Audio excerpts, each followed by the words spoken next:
my favorite poet, Andrea Gibson, says that slam poetry is meant to disturb the comfortable and comfort the disturbed, which I know might not be the typical thing for this kind of talent show. It also tends to deal with really heavy, grappling topics, but it's the heart and soul of who I am, and I really want to share that with you. My poem also does have to do with sexual assault, just as a warning. I started writing this last year and kind of have been editing and reworking it ever since. It's called I Was Taught to Be Submissive.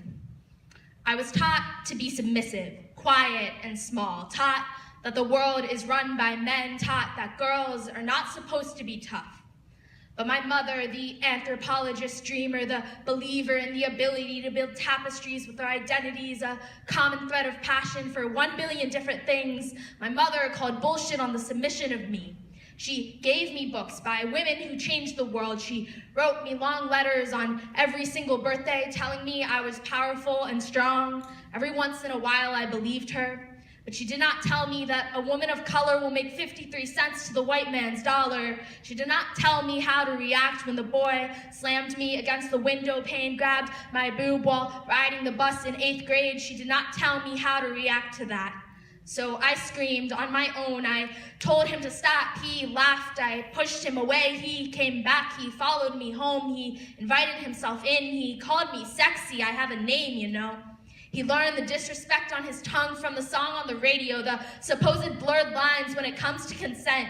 But there was no blurred line between us, between them, simply no blurred lines.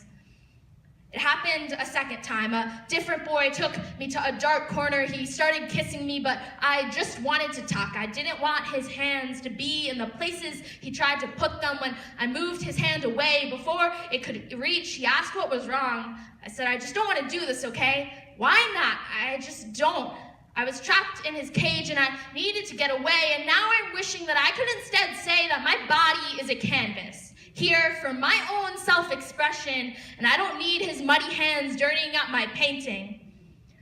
Why do I do this to myself? Why do I ditch my events on feminism to stay with a boy who won't dare admit that sexism exists? Why did I wear the short shorts with the low-cut top last Thursday? Why didn't I leave when I saw all the red flags he put up?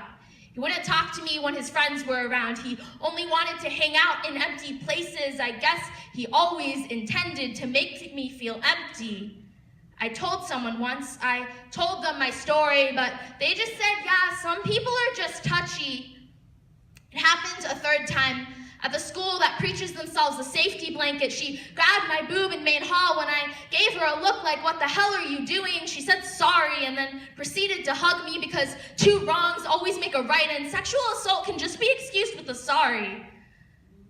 A year later, she touched me again. She always says hi to me as if we are friends. My friends keep acting as if the world is still turning. They have not yet learned that they cannot leave me alone in empty classrooms, because anywhere I go on this campus, she could be there, just waiting in bathrooms in small spaces. So honk at me, catcall me, objectify me, turn me into a piece of meat, but do not silence me. Do not silence me. Mom, I'm still searching for my humanity. Thank you.